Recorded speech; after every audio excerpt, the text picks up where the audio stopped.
vertellen zijn jong. Hoe is die geneerd? Dan moest wat in volgend daarin. Nou, en dan was ik gewoon hartstikke nerveus van de hele tijd.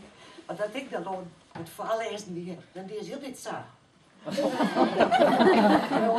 Van nou meid, net zo lang.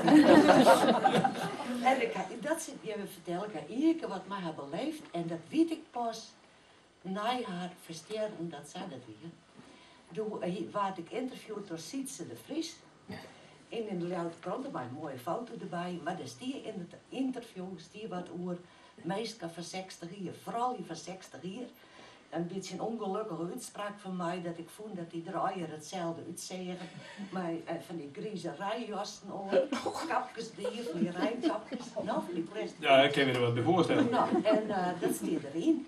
En de hoorde, daar stier er al een wat stik in de kranten van, nou, hoe tikker in de vrede dat we erbij kwamen. Ja. Er weer nog genoeg, vooral je zus en zo.